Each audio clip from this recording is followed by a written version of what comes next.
You are now listening to The Power of Gentle Talk with Anna Palacio, the talk that informs, inspires, and motivates.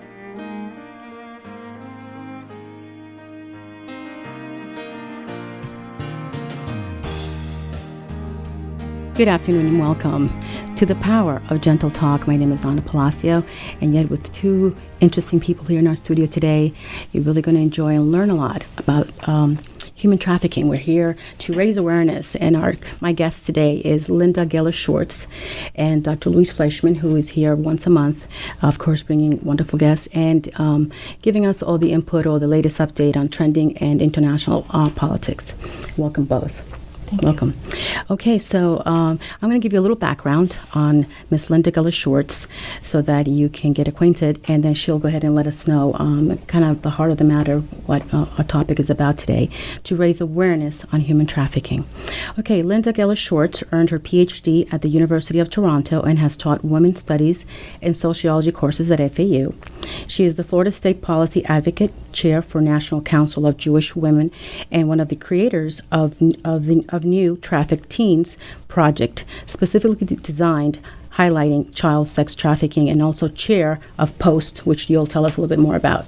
And, of course, we'll want to hear all about it. Good afternoon, Anna. Thank you so much for having me here today. You're welcome. POST, which I am the chair of, as you indicated, is Partner Organizations Against Sex Trafficking.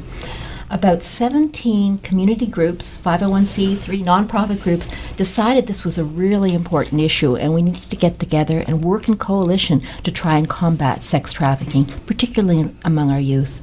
And so for the past 2 years, we've been working on awareness issues, we've got an educational program, and we've been doing a lot of advocacy to try and move this issue along.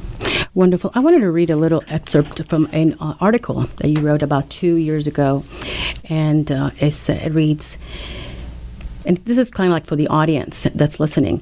When you think of trafficking, if you think about trafficking at all, you probably envision brothels in India, or laborers stuffed into containers in Thailand, or child slaves on chocolate plantations in Africa. In reality, trafficking occurs right here on our doorstep. The maid in the neighborhood house, the dishwasher in your favorite restaurant, or even closer to home, in the form of our sex-trafficked children. This is not a problem of others. Florida ranks in the top 3 states for human trafficking activity. This is really sad. So my first question to you is, how bad is the problem of human trafficking, and in our county and then in the state of Florida? Well, let me start globally first to put it all into perspective. Mm-hmm. It's estimated that it's a $150 billion activity across the world. And up to last year, I was saying it was a $32 billion activity. So they really have, now that they're really looking at it, they realize the globally serious problem it is. They estimate that there are almost 21 million people who are human trafficked in the world every year. So the problem is enormous everywhere. But it's here too, and seriously here.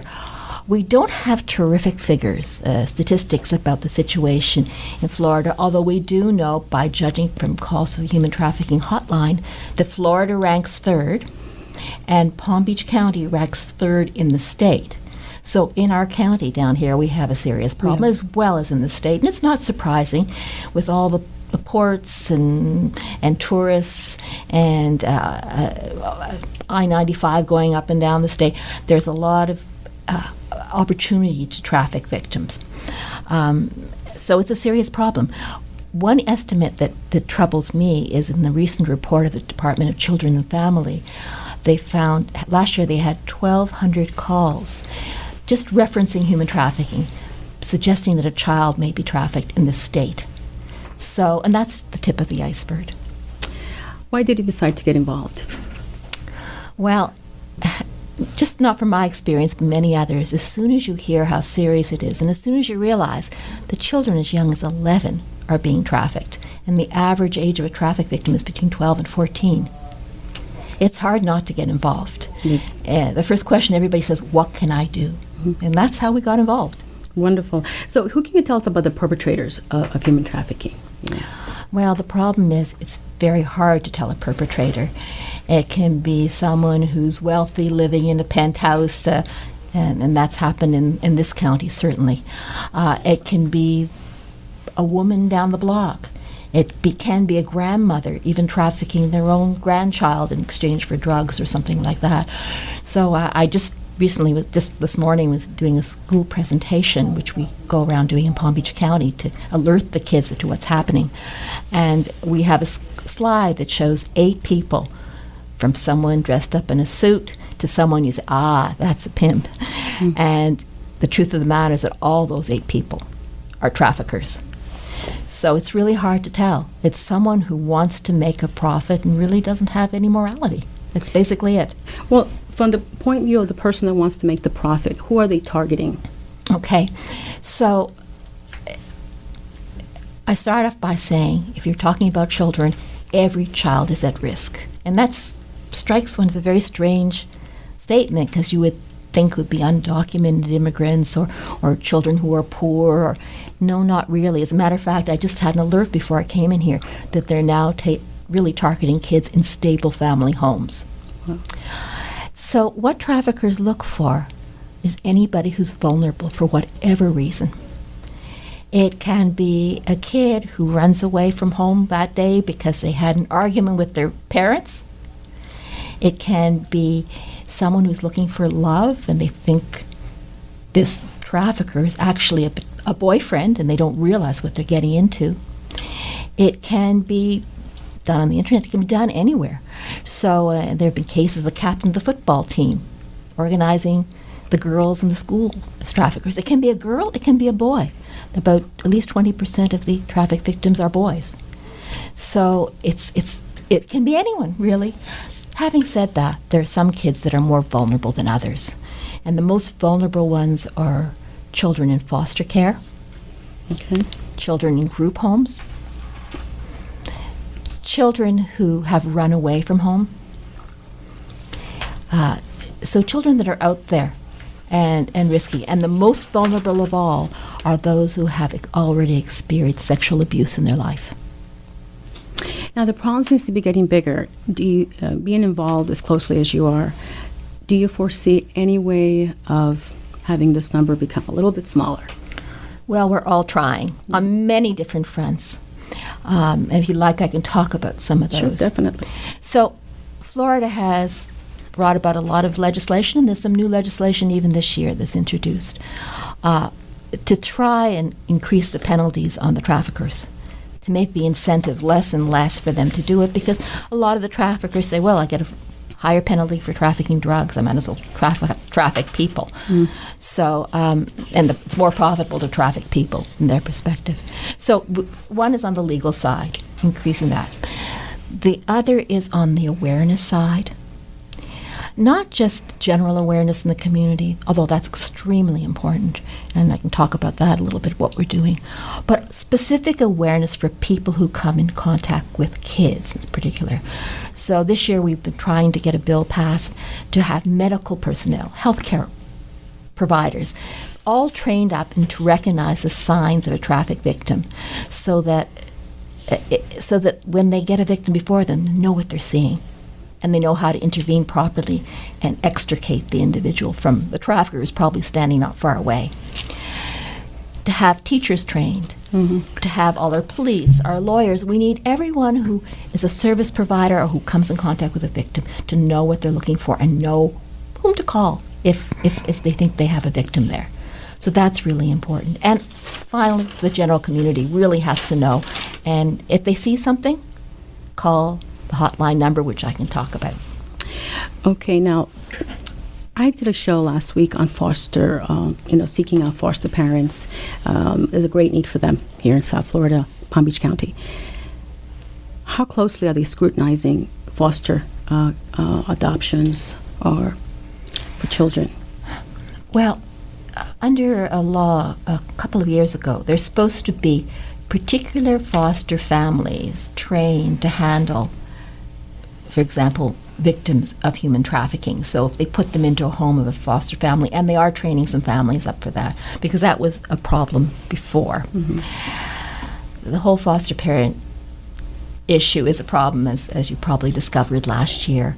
And I'm sure they're trying to do their best, but there have been problems. When it comes to discovering where maybe some of the perpetrators are maybe, let's say, infiltrating, is it more schools? Is it more fostering? Is it athletics? Do you have any idea? Do you have a figure, or do you have, or maybe no not? figure? But I can tell you some interesting data. In Broward County, they discovered that it was really a lot of the foster kids that were being trafficked. So they really put a lot of effort of going into the homes and trying to put an effort to stop it.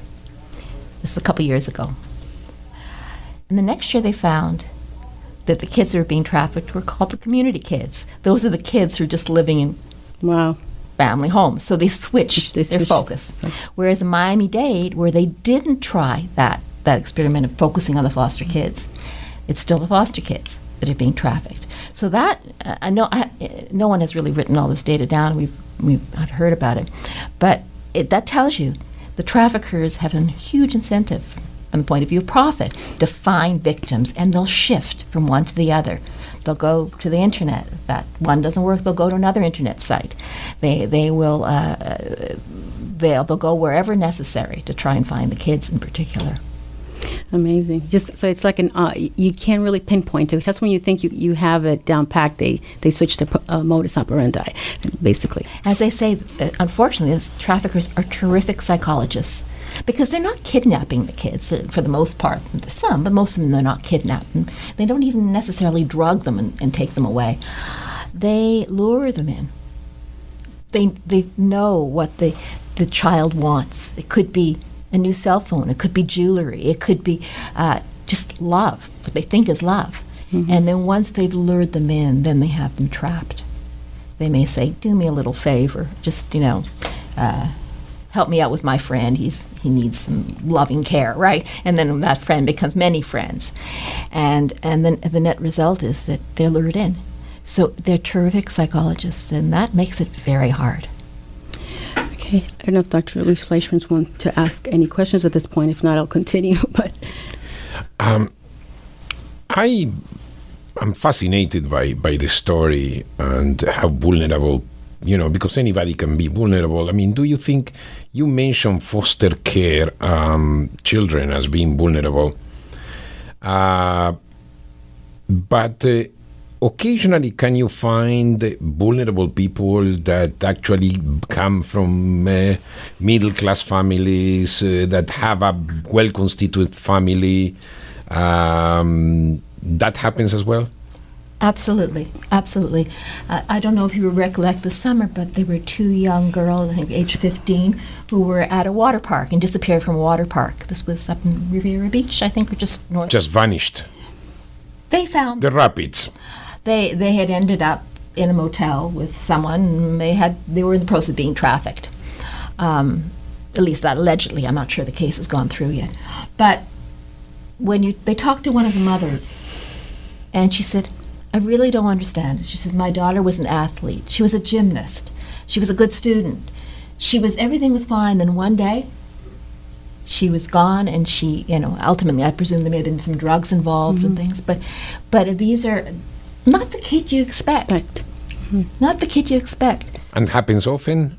Unfortunately, it happens often. And as I say, if they can't get the kids off the street who've run away, or the foster kid, they'll go and stand in the school. They'll recruit the captain of the football team to have a party and find some young victims there. So in other words, the person that is being targeted is a decent person, and the perpetrator can be allegedly a decent person, like a captain of football team.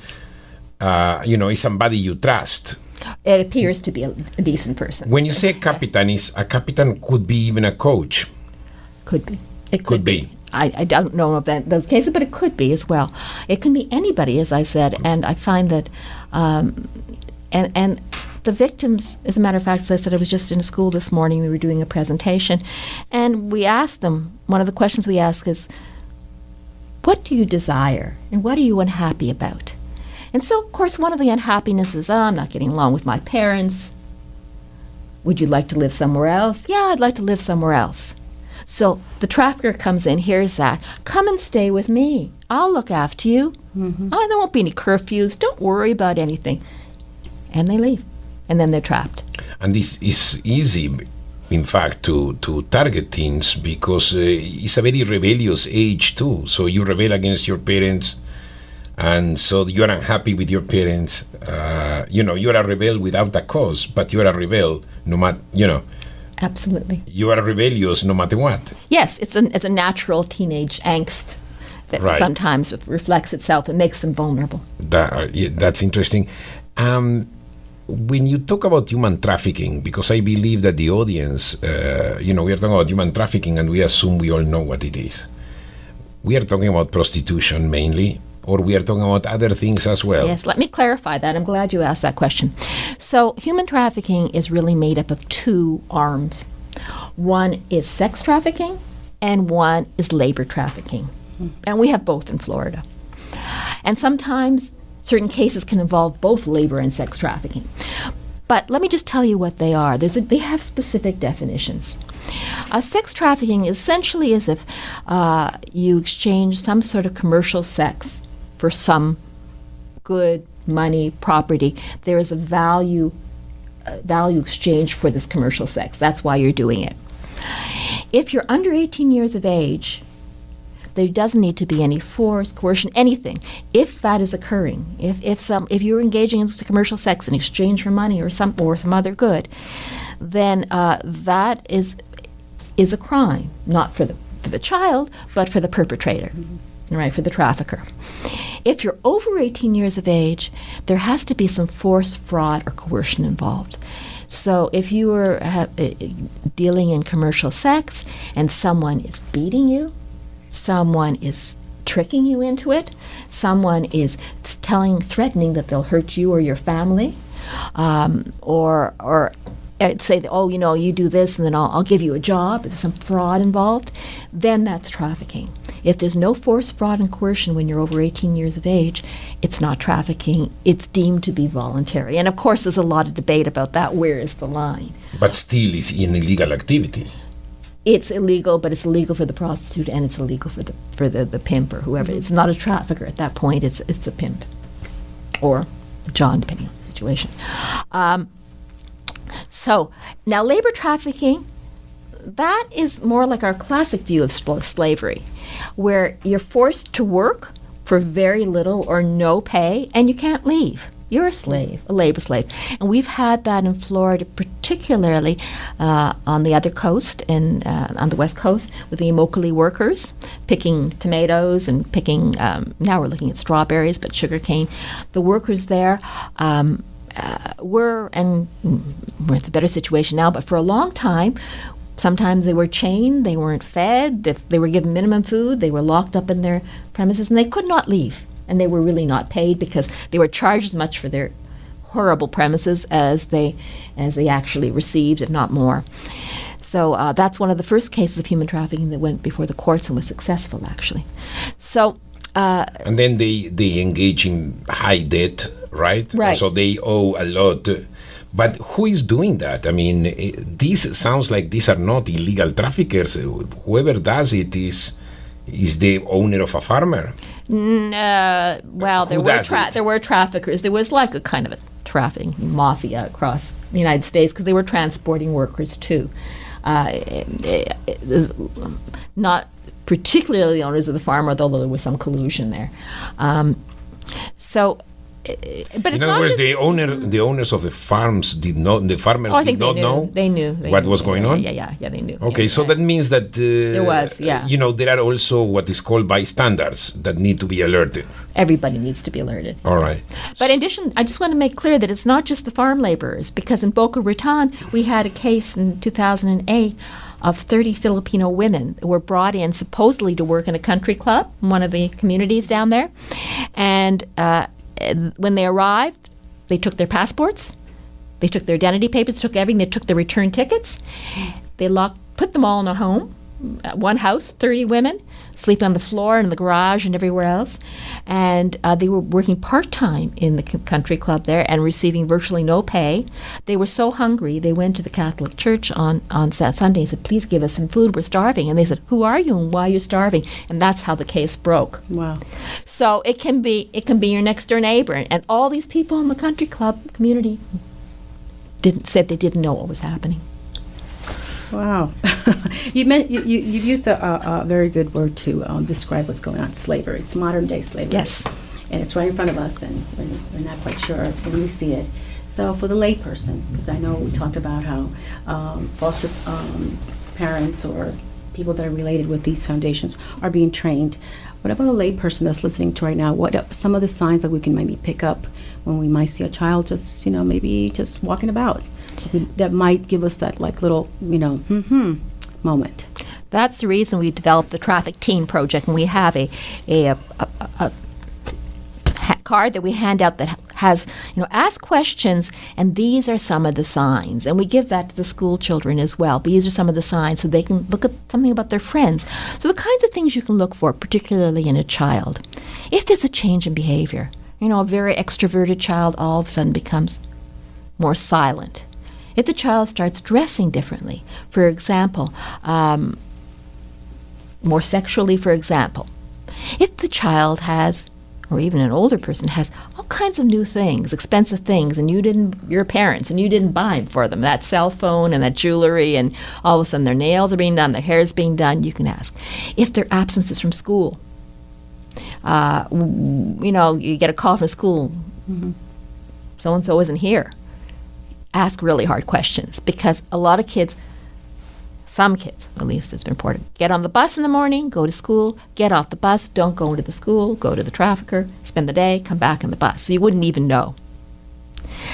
So if they have tattoos, this is something that not just parents but others can notice well. If they have tattoos that are of the ilk, a $, a man's name, they're called branding, because the traffickers brand their victims. So those things are something you can look for. If the kid is, most children are, I guess, secretive about their phone conversations and their internet activities, that's a sign. So what you can do is if they're chronically running away from home, that's another problem. If the child claims to be an adult, if you meet a child and they say they're 21, but you see they're 13, that's another sign. So there's lots of things you can look for. Well, thank you so much. I want to just remind everyone that you're tuned into WBZT 1230 and iHeartRadio. Today's topic is raising awareness about human trafficking, and my guest today is Linda Geller-Schwartz, and along with Dr. Louise Fleischman, who are giving us insight, educating us as to how to pinpoint, at least on occasion or as much as possible, so we can be of help in some way. We're going to take a short break, and we'll be back in just a moment. Thank you.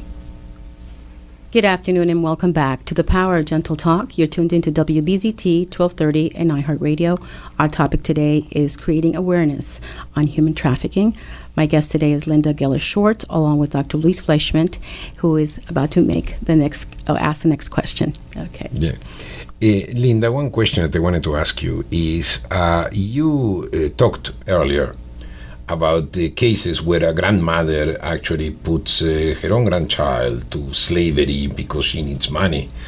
Do you have cases where parents cooperate with the trafficker because they are also vulnerable? In other words, it's not only the child who is vulnerable, but also the parents and the family, and so there is consent on the side of the part of the family. Absolutely. Unfortunately, that happens as well. They may be under stress because they are involved in drugs, or they have some other condition that they've subjected themselves to, and the net result is that they may just traffic their own children. It's a horrible thought, but it does happen. Another question that I wanted to ask you is, what about any connection between, are there what is called countries that sponsor this kind of human trafficking? In other words, politicians or governments that are involved directly in that because this is a source of income, or because individuals in government, they have connections, they have been able to penetrate the system in the same way that drug traffickers have done it, and therefore they co-opt the political class, or at least important sectors in the political class that become also cooperators and accomplices in all this? I think, as I said, trafficking is a global problem. And just yesterday, as a matter of fact, President Obama signed into law a bill to close a loophole in the Tariff Act. We've been able to import goods that are produced by slaves, whether it was Thai fishermen who, they on their boats they had people chained up, or whether it was women working in clothing factories in Bangladesh, or the kids working on chocolate plantations, either in South America, Africa. Certainly, that a lot of that could not go on with a certain amount of complicity by the powers that be in these countries. And it's so widespread. The real hope is that perhaps signing this into law and getting the customs enforcement people to enforce the situation that we can't bring in goods that are produced by slaves, that we may have some impact on that, we hope. Linda, is there any reason why this is not an issue in the in these presidential elections? There has not been one question about that. It's not that important in the national agenda. It's not priority. Kind of a hard question to answer.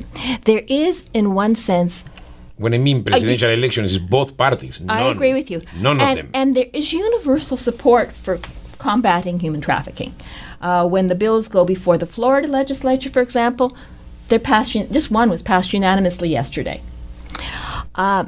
Both parties. You're talking about the Kerner bill? No, that was another one by having to do with increasing the penalties on traffickers. Okay. That passed universally yesterday. But when it comes down to spending money, whether it's safe homes, or there's a bill before Congress right now, the Runaway and Homeless Youth Act, and for the past 3 years, the funding is expired to help kids who are homeless, that are so vulnerable to being trafficked, or runaway kids are being trafficked. And yet, because it involves some funds, at that point, things don't happen. So we can increase the penalties, we can maybe get some more awareness activities, but there's a breakdown. And you're right, there should be some questions asked, and we've talked about asking those questions of the candidates. Would you agree that definitely the problem is global? Definitely we're creating awareness. Definitely we're educating as much as we can the social workers and all the different agencies that that protect these children, or at least try to keep them safe. From what I'm hearing, I think we need to do more, and I think that globally, as a master consciousness, I would say, I think we have to address more psychology. I think we're kind of a sick society right now from everything. It doesn't seem like it's going away. It keeps rippling outward, more and more. I mean, he mentioned politics. We've mentioned at a local level. We talked about at a state level.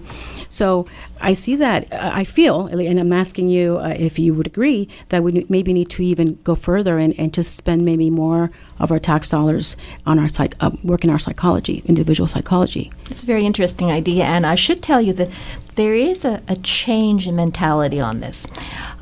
People are beginning to look at it as a public health issue, not just as a law enforcement issue.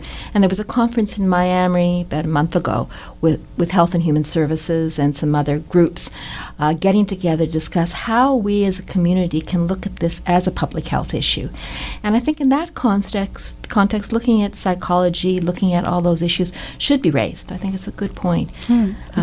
I just think so, just from hearing you speak and Dr. Fleischman as well, which brings me to my next question. The children that are rescued from child slavery, what kind of a healing process do they go through, and what is the success rate, if you know? It's extremely difficult. They are so beaten down physically, emotionally, in every way, that it's very hard. What we do know they need are something called wraparound services. So some of the safe homes now that are being created, or homes for survivors, have all kinds of things, not just psychologists helping them. They have counseling, of course. They have job training. They have doctors physically looking after them. They need everything because they are really in bad shape, a lot of them. The other thing is what's happened to them. I know we often talk about the Stockholm syndrome, where you feel attached to your perpetrator. Mm-hmm. In this area, it's called trauma bonding. And they have the same problem. So some of the girls, and boys as well, run away. So you save them, you get them into a safe place, and they run away because they're afraid of what their pimp is still hanging around, the trafficker is still hanging around. They're afraid that they're not good for anything. Their view of themselves is so low that they just run back. So that's really an issue too, and it really is a lot of work to bring them back, but certainly something society needs to do and should do. Okay. If you just tuned in, you're listening to Linda Geller-Schwartz discuss awareness on human trafficking. We've discussed so far the types of trafficking, which is sexual and labor. Yes. Okay. We've gone over a couple of things to look out for, signs, and correct me if I'm wrong. You've mentioned if your child maybe starts maybe showing that he has a little more money than usual, might raise a question or an eyebrow, what's going on, maybe better groomed than ever. Maybe missing at school. What are the things that maybe we can recap for the people that might have just joined in or just didn't even write it down?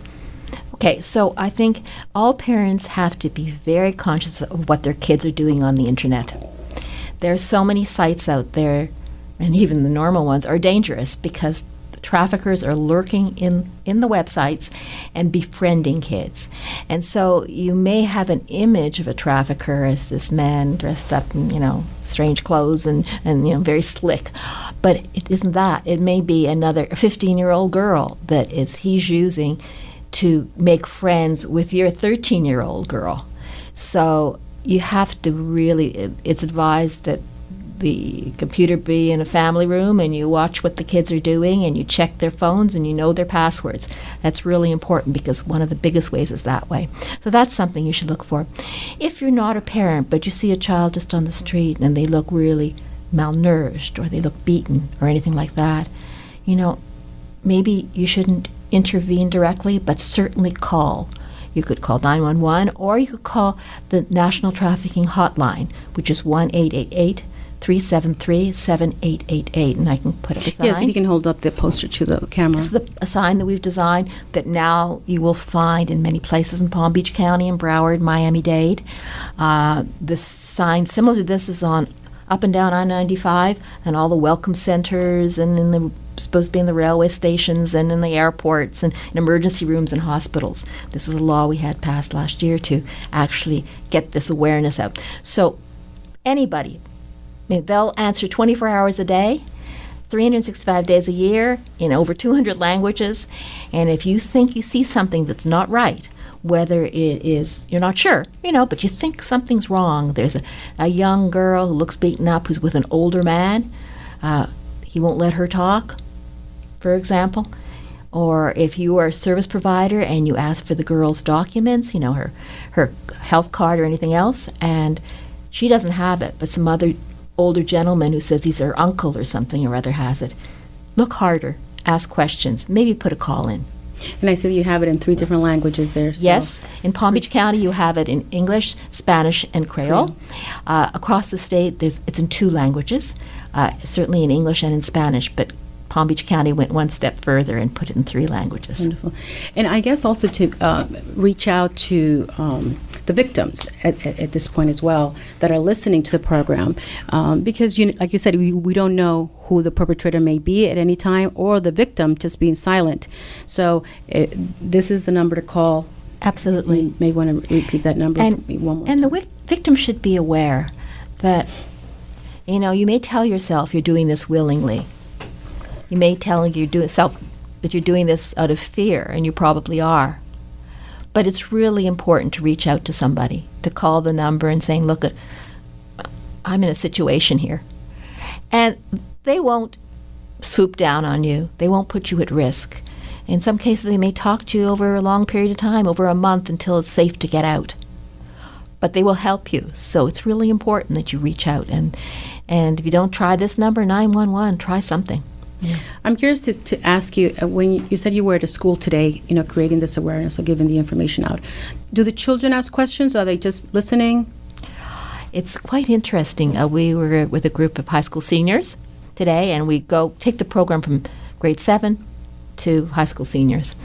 And in the past 2 places we've been, the teachers have told us they've never heard the kids interact as much on anything before this presentation. Yeah. They were very engaged. They asked all kinds of questions. They thought about it. So, maybe they have a friend. Maybe they think they know someone. But whatever it is, this is something that engages them. They know, they have a sense it's a risk. And so it was important to them. Wonderful. Dr. Fleischman. Linda, I would like to ask you a question because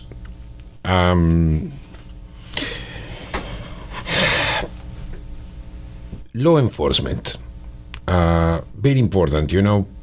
People need to feel somehow safe. And this is an illegal activity. This is basically the privation of liberty, if you wish, right? The privation of freedom. Are the police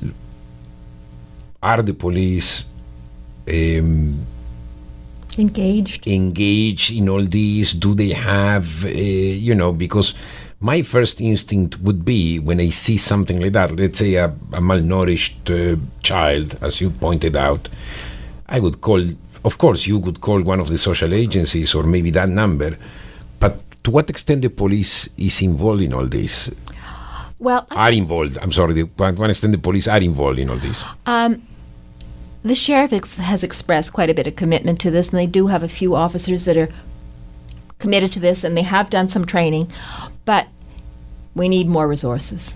I was at a one event, and I think an officer had come down for Orlando, and he said he's the only one covering it for a huge range. So how much can one person do? This particular poster that you see, for example, is supposed to go up in all strip clubs and in massage parlors that aren't, your classic high-end spas. So code enforcement has the opportunity to go into all these places, make sure the poster's up according to the ordinance, and at the same time, they can look around. So we have to create occasions. We have to train our officers, code enforcers, our police, all this, train them to know what to look for, and then encourage them to do it. But I think in Palm Beach County particularly, there has been a lot of outreach and attempt to deal with the issue of trafficking, but it could always be more. Well, I go back to saying we need to heal the victim, because the victim will be tomorrow's perpetrator if we don't focus on that. I mean, the more I'm listening to you speak and the questions that Dr. Fleischman is asking, I keep seeing the vicious circle not ending. So I said, for me, when I stop to think, I go, we have to heal the victim, because the victim is going to end up doing the same thing again if the person is not healed. And I think that's why the ripple effect that we're seeing.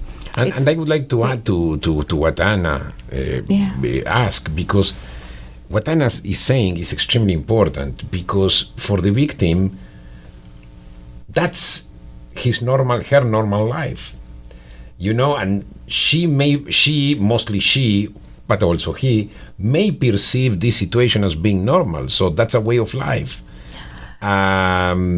So it can definitely become the perpetrator, it's the profession that he knows, or she. I think, unlike a sexual abuse, because it is sexual abuse, but it's a specific kind, it is so brutal. Some of these girls and boys may have 10, 20 clients a day. And there's a level of brutality that the average length of time they survive in it is about 7 years. And that's the end of it. Not that they're out, that's that they're finished. So they finish or they die? They die pretty well. It's very brutal. They get beaten up, they get if not by the person who's trafficking, by the people they're trafficked to. So, indeed, some of the victims end up being called what are called bottom girls, and those are the girls who manage the other girls. So they will be prosecuted for trafficking ultimately if they get stopped. But I think for the most part, these people don't end up, most of the victims don't end up as perpetrators. They just end up as disposable, unfortunately, and their lives, unless they can be rescued, their lives are pretty well over. So. Sad. I wanted to address also, you're the chair for POST. Maybe if you can just kind of go over a little bit of what the each letter stands for.